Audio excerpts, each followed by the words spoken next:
महाकुंभ के अंदर जहां 14 से 15 करोड़ लोग आए थे पिछले महाकुंभ में, अब 45 करोड़ लोग आ रहे हैं, जो सर्वे बता रहा है। और एक इंसान अगर जाएगा वहाँ, मैं कहता हूँ होटल में नहीं रुकेगा, धर्मशाला तो लेगा, धर्मशाला नहीं गेस्ट हाउस तो लेगा, रोटी भी खाएगा, कप प्रसाद भी लेगा, फूल भी लेगा, मरे से मरा अगर 2 दिन का 3 दिन का खर्चा उसका 3000 रुपया भी आता है, इंटू 45 करोड़ कर लो। एक ही दिन में, एक ही महाकुंभ से रातों रात यूपी की आर्थिक स्थिति बदल गई। कितनों को रोजगार मिल रहा है जाकर के तो देखो, कितनों का पेट भरेगा जाकर के तो देखो, कितनों की झुग्गियां मकान पक्के हो जाएंगे जाकर के तो देखो। कल जो राम मंदिर का विरोध कर रहे थे, मंदिर की जगह पे अस्पताल बनाओ, मंदिर रोजगार देगा, खाने को देगा। आज महाकुंभ के अंदर दुकानें लगाने को मरे जा रहे हो, प्रसाद चढ़ाएंगे वहां जाकर के, वो गंगा स्नान करेंगे जाकर के, वो शिव स्तुति करेंगे, वो गंगा जी की आरती करेंगे। बताइए, जब आप कुछ करेंगे नहीं तो वहां करने क्या जा रहे हैं, ये भी बताइए।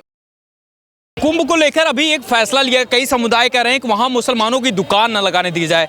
क्या आप सोच रहे हैं, क्योंकि कहा जा रहा है कि इससे भाईचारा खत्म हो जाएगा, इससे नफरत बढ़ेगी देश में, क्या आप सोचते हैं? यार एक बात मुझे बताओ, कल तक यही लोग चिल्ला चिल्ला के कह रहे थे राम मंदिर खाने को देगा, राम मंदिर रोजगार देगा। आज एक बात बताओ, छाती क्यों पीट रहे हो? महाकुंभ तुम्हें खाने को देगा, महाकुंभ तुम्हें रोटी देगा। इसका मतलब सत्य सनातन धर्म की जय है। सत्य सनातन धर्म ही असली मायने में धर्म है, प्राकृतिक धर्म है, जिसका ना आदि है ना अंत है। आज देखिए, जैसे घड़ी की सुई घूम करके 12 से चल के 12 पे आ जाती है। आज कल जो राम मंदिर का विरोध कर रहे थे, मंदिर की जगह पे अस्पताल बनाओ, मंदिर रोजगार देगा, खाने को देगा। आज महाकुंभ के अंदर दुकानें लगाने को मरे जा रहे हो, वो दुकान से तुम्हारे को आर्थिक उत्पत्ति होगी, इसलिए ना। तो इस चीज को भी एक्सेप्ट करो कि मंदिर हो, नदियां हो, छोटे छोटे मठ हो, छोटे छोटे मंदिर हो, सब आपको रोजगार देंगे, सब आपको खाने को देंगे। ये छोटा मंदिर हमारा गौरी शंकर महादेव मंदिर, दिल्ली चांदनी चौक के अंदर स्थित सबसे बड़ा महादेव का मंदिर, सामने फूल वाला रोजगार कमा रहा है, और एक नहीं 200 हैं। वहां जाइए, मिठाई वाला रोजगार कमा रहा है, एक नहीं 200 हैं। वहां जाइए और बेल पत्तर बेच रहे हैं, ठीक है जी, सब कुछ बेच रहे हैं, वो रोजगार कमा रहे हैं। देखिए, सबको रोजगार मिल रहा है, कहाँ रोजगार नहीं मिलता। लेकिन अगर आप रोजगार को लेकर के, मोदी पे आप हर टिप्पणी को लेकर के सनातन को टारगेट करोगे तो वो कहीं भी स्वीकार नहीं किया जाएगा। आज से पहले जो मौलाना बोल रहे थे, भैया ये क्या मंदिर बना रहे हो, रोजगार देगा, जो ओबीसी बोल रहे थे, आज जाकर के देख लो, नए साल के ऊपर जाकर के देखो कितने लोगों को रोजगार मिला। पैर रखने की छोड़िए, चींटी को चलने की जगह नहीं थी, इतनी भीड़ थी। आप जाइए, मथुरा में जाते हैं आप जाइए काशी विश्वनाथ में, आपको पता चलेगा क्या है श्रद्धालुओं की भावना। आप जाइए वैष्णो देवी, पैर रखने की जगह नहीं। अब महाकुंभ के अंदर जहां 14 से 15 करोड़ लोग आए थे पिछले महाकुंभ में, अब 45 करोड़ लोग आ रहे हैं, जो सर्वे बता रहा है। और एक इंसान अगर जाएगा वहाँ, मैं कहता हूँ होटल में नहीं रुकेगा, धर्मशाला तो लेगा, धर्मशाला नहीं गेस्ट हाउस तो लेगा, रोटी भी खाएगा, कप प्रसाद भी लेगा, फूल भी लेगा, मरे से मरा अगर 2 दिन का 3 दिन का खर्चा उसका 3000 रुपया भी आता है, इंटू 45 करोड़ कर लो। एक ही दिन में, एक ही महाकुंभ से रातों रात यूपी की आर्थिक स्थिति बदल गई। कितनों को रोजगार मिल रहा है जाकर के तो देखो, कितनों का पेट भरेगा जाकर के तो देखो, कितनों की झुग्गियां मकान पक्के हो जाएंगे जाकर के तो देखो। लेकिन ये राहुल भाई, ये कहा जा रहा है कि जो है वहां पर अमीर जो है, मुसलमान जो है, मोहम्मद कैफ से लेकर नवाजुद्दीन सिद्दीकी, सबकी एंट्री तो हो रही है, लेकिन गरीब जो मुसलमान है उनकी एंट्री नहीं हो रही। तो धर्म को किस तरीके से आप देख रहे हैं? मोहम्मद कैफ हो या फिर वो एक्टर हो नवाजुद्दीन सिद्दीकी, वो वहाँ दुकान लगाने गए हैं या नहाने गए थे?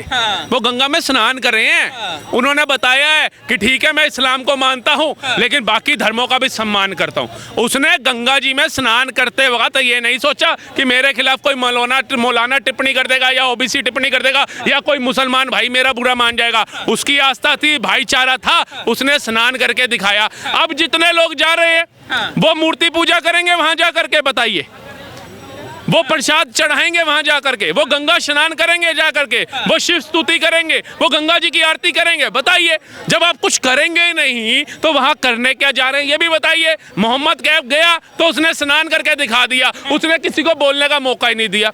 अब आप दुकानें लगाने की बात कर रहे हैं कि भैया जी हमारा रोजगार खत्म हो जाएगा। अब एक बात बताइए, 1 नहीं 2 नहीं 10 नहीं 20 नहीं 50 वीडियो ऐसी आई जिनमें प्रसाद को तक नहीं छोड़ा गया, थूका हुआ और पेशाब करा गया, भगवान की मूर्तियों पर भी किया गया। तो हम कहते हैं देश का जो अच्छा और सच्चा मुसलमान है ना, क्योंकि सारे तो बुरे नहीं हो सकते ना, कुछ तो अच्छे हैं। कलाम साहब भी भारत में ही हुए मुसलमान थे, वीर अब्दुल हमीद भी हुए, बिस्मिल्लाह खान साहब भी हुए, कई ऐसे और शूरवीर मुस्लिम हुए थे ना भारत के। तो अगर जो ऐसे मुसलमान भाई हैं वो ऐसों का विरोध क्यों नहीं करते कि तुम्हारी वजह से हमारा धर्म बदनाम हो रहा है। विकास दुबे का एनकाउंटर हुआ यूपी में, ब्राह्मण था, कितने ब्राह्मण सड़कों पे उतरे, कितने हिंदू सड़कों पे उतरे कि गलत मार दिया योगी ने। लेकिन आतीक के लिए, मुख्तार के लिए हजारों लोग आ जाते, क्यों? गलत को गलत जब तक मुसलमान नहीं कहेगा तब तक कैसे पता चलेगा कि हाँ यार ये भी तो साथ है हमारे। जहाँ देखो बजरंग दल, कोई और समाज सेवी, गांव सेवक ये पहुंच जाते हैं। ये खुशी जूस कॉर्नर का कांड हुआ तो यहाँ पर ये लोग पहुंचे, पुलिस गई, लेकिन देश का अच्छा और सच्चा मुसलमान जूता उतार के क्यों नहीं मारा उसको कि तू धर्म का हमारे नाम खराब कर रहा है, तेरे को किसने इजाजत दी इसकी। लेकिन अब देखिए कुंभ में मेला तो लग रहा है, इतनी भीड़ भी आ रही है। इस बीच जो है बरेलवी साहब का कह रहे हैं कि वक्फ की प्रॉपर्टी बता दी है कि जो कुंभ हो रहा है वहां पर वक्फ की प्रॉपर्टी है। भैया जी वो तो देखो कुछ भी बोल सकते हैं। एक दिन वो आसमान में जाएंगे हेलीकॉप्टर के द्वारा और कहेंगे ये जो पूरा गोला है ना, पृथ्वी जो है ना, ये सारी वक्फ बोर्ड की है। वो कुछ भी कह सकते हैं। आज वहां तो नहीं रोक सकते मुसलमानों को। कहाँ नहीं रोक सकते? वक्फ की प्रॉपर्टी है। कहाँ वक्फ की बोर्ड है? पेपर दिखाओ, ओबीसी साहब का बयान था 12 लाख ऐसी प्रॉपर्टियां जिसके पेपर ही नहीं है हमारे पास। मुसलमानों जाग जाओ, वक्फ में संशोधन मोदी सरकार करने जा रही है। आपके कब्रिस्तान ले लेगी, आपके घर ले लेगी, आपकी मस्जिदें ले लेगी। उनको बहला रहे थे, फुसला रहे थे, लेकिन आज तक ये बहला फुसला करके इतने मुसलमान के बच्चे इन्होंने मरवा दिए दंगों के अंदर। क्या किसी एक नेता का बच्चा मरा? बताइए। भाषण और लेक्चर तो यही देते हैं ना। अभी 5 जो लोग मरे संभल में, कौन थे? वो एक आम इंसान, झुग्गी में रहने वाले, गांव में रहने वाले लोग थे। ओबीसी का बच्चा तो नहीं मरा, वो सांसद का बच्चा तो नहीं मरा।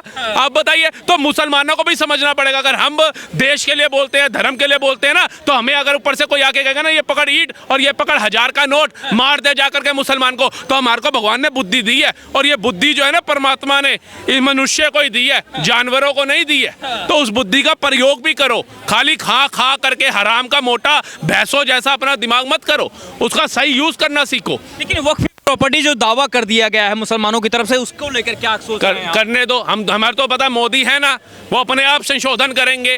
पूरा विपक्ष डंगा डाल ले उसके अंदर, कोई नहीं होगा। आज ये वक्फ बोर्ड की जहाँ जाओ उंगली रख देते हैं। ये सारी अनुमति दी किसने? पिछली सरकार ने दी। आज उसकी वजह से पूरा देश झेल रहा है। आप जाकर के देखिए, उस दिन तो मैं मुसलमान की एक परिवार की वीडियो देख रहा था, वो मुसलमानों को भी नहीं छोड़ रहा, उनके घर के ऊपर भी उंगली रख के दावा डाल रहा है। अब बताइए, अभी अम्बेडकर नगर था, कौन सा नगर था यूपी के अंदर जहाँ बुलडोजर चल गया था, जहाँ हिंदू मुस्लिम सिख ईसाई किसी का घर नहीं देखा गया था, सरकारी जमीन को खाली कराया गया। मैं कहता हूँ हिंदू सिख और ईसाई को छोड़ दो, मुसलमानों को ही घर बना करके दे देता वक्फ बोर्ड। कोई जमीन की कमी है? तीसरे नंबर पे सबसे ज्यादा जमीन है, क्यों नहीं दिया मकान बना करके? कोई एक ऐसा स्कूल, विश्वविद्यालय, अस्पताल नहीं बनाया जहां और धर्मों का छोड़ो मुसलमानों का इलाज हो जाए। लेकिन ये कहा जा रहा है कि जब से योगी और मोदी की सरकार आई है तब से मुसलमानों को कुछ ज़्यादा ही टारगेट किया जा रहा है। उनकी मस्जिदें नहीं सुरक्षित है, मुसलमान सुरक्षित नहीं है। अब नया एरिया जो प्रयागराज कुंभ का बनाया गया है उसमें मुसलमान एंट्री नहीं कर सकते। अलग अलग फैसले कैसे चलेगा देश? ऐसे चलेगा देश? आपको पता है हर धर्म की ना अपने अपने संस्कार है, अपने अपने संस्कृति है। आप गुरुद्वारा साहिब में बिना सिर ढके जा सकते हैं? आप जा करके दिखा दीजिए। जा करके दिखा, नहीं जा सकते। अगर आपको नमाज के कायदे नहीं पता है, इस्लाम के कायदे नहीं पता है, आप मस्जिद में जा सकते हैं? नहीं, बिल्कुल नहीं। जा करके दिखा दीजिए। चर्च के अगर आपको कायदे नहीं पता है, रूल्स नहीं पता, रेगुलेशंस नहीं पता, तो क्या आप चर्च में जा सकते हैं? जा करके दिखा दीजिए। फादरी आपको वहाँ से भगा देगा, ग्रंथी साहब आपको गुरुद्वारे से भगा देंगे, मौलाना आपको मस्जिद से भगा देगा। तो ऐसे सनातन धर्म के अंदर भी कुछ नियम कानून होंगे कि नहीं होंगे? आप मांस खा करके वहाँ जा रहे हो। और महाकुंभ के अंदर तो हमारे वेदों में, शास्त्रों में कहा गया कि साक्षात भगवान प्रकट होते हैं उस दिन स्नान के लिए पृथ्वी। आप जा करके वहाँ पर मांस खा करके वहाँ जाएंगे। एक तो मुझे शक है कि भैया ये तो हिंदू है, ये नहीं खाएगा, क्योंकि मेरा माइंड सेट हो गया। लेकिन मुस्लिम तो खाता है ना, उसके धर्म में रोक नहीं है। अब हम क्या कहें कि तू हमारी वजह से मुसलमान है, खाना छोड़ दे, है लहसुन प्याज भी छोड़ दे, सुख शाकाहारी बन जा। हम नहीं कह सकते ना, हमें क्या राइट है किसी के धर्म का अवहेलना करने का, उसका मजाक बनाने का? उसका धर्म है, वो अपने धर्म का पालन करेगा। हमारे साधु संतों का धर्म है, उन्होंने हमें सनातन संस्कृति सिखानी है, उन्होंने हमारे को धर्म का मार्ग सिखाना है। तो जो वो कहेंगे हमने उसी तरीके से चलना है। लेकिन ये कहा जा रहा है कि धर्म की आड़ में जो मुसलमानों को टारगेट किया जा रहा है। अच्छा, जब एक वो शंकराचार्य जी बैठे हुए बोल रहे थे कि राम मंदिर अभी पूरा नहीं बना है, इसका शिलान्यास मोदी जी करके गलत कर रहे हैं, अभी नहीं करना चाहिए। तब तो सारे कह रहे थे हाँ हाँ शंकराचार्य जी कह रहे हैं। ये सारे विपक्षी और ये सारे दोगले लोग जो धर्म का विरोध करते हमारे सारे शंकराचार्य जी की तारीफ कर रहे थे ना। तो आज हमारे बड़े बड़े शक्तिपीठ साधु संत नागा साधुओं के सारे संगठन कह रहे हैं कि एक अलग समुदाय यहाँ नहीं आना चाहिए, तो उनको भी तो स्वीकार करो। मतलब मीठा मीठा कब कर थू अपने मतलब की जो बात है वो तो आपने एक्सेप्ट कर ली कि देखो हम राम मंदिर का विरोध कर रहे थे तो एक शंकराचार्य जी ने भी कर दिया, वाह वाह बहुत अच्छे शंकराचार्य। हजारों साधु संत कह रहे हैं जो हिमालय से उतर करके आते हैं, आप उनकी बात नहीं मान रहे। आप दिल्ली में 10 डिग्री टेम्परेचर होगा नो होगा, जैकेट भी चाहिए, गमछा भी चाहिए, मफलर भी चाहिए, टोपी भी चाहिए है। वो -20 डिग्री के अंदर हिमालय में तपस्या करते हैं जो सिर्फ महाकुंभ के अंदर गंगा स्नान के लिए उतर के आते हैं। आप उनकी आस्था आपके मायने नहीं रखती, उनकी आस्था कुछ नहीं है। बस आपको रोजगार कमाना है, आपको पैसा कमाना है और हम मन ये सोच के रखे कि कहीं यार ये प्रसाद में थूक तो नहीं दिया। कहीं आप समर्थन कर रहे हैं? बिल्कुल करेंगे, क्यों नहीं करेंगे। ये साधु संतों की वजह से तो सनातन है, हम हैं। इन्होंने ही तो हमारे को हमारे धर्म के बारे में सिखाया। पैदा होता ही पता चल गया था कि मैं हिंदू हूँ, या मुसलमान जब पैदा होता है उसे पता चल जाता है मैं मुसलमान हूँ, जब सिख पैदा होता है तो उसे पता चलता है सिख हूँ, ईसाई को। उनके माँ बाप जो उसको बताते हैं धर्म के बारे में, जो जिस संस्कृति से उसका पालन पोषण होता है उसी तरीके से तो पता चलता है ना। तो हमारा जिस संस्कृति से पालन पोषण हुआ है हम उसको मानेंगे। हम दूसरे को अच्छा या तो ये कह दिया हो महाकुंभ के अंदर कि प्रयागराज के अंदर जितने मुस्लिम परिवार रहते हैं इनका घर निकाला कर दो, इनको आउट करो भारत से, यूपी से बाहर करो। ऐसा तो नहीं कहा, वो वहीं रह रहे हैं अपने घरों के अंदर, वहीं कमा रहे हैं, खा रहे हैं, उनके बीवी बच्चे ही वही हैं, ऐसा तो नहीं ना। लेकिन हमारी अगर आस्था है तो भैया जी 1-1.25 महीने का महाकुंभ है, आप लोग भाईचारा निभा लो, गंगा जमुना तहजीब का पालन करो, चलने दो महाकुंभ को, आप क्यों आपत्ति पैदा कर रहे हो। ठीक है, बहुत शुक्रिया।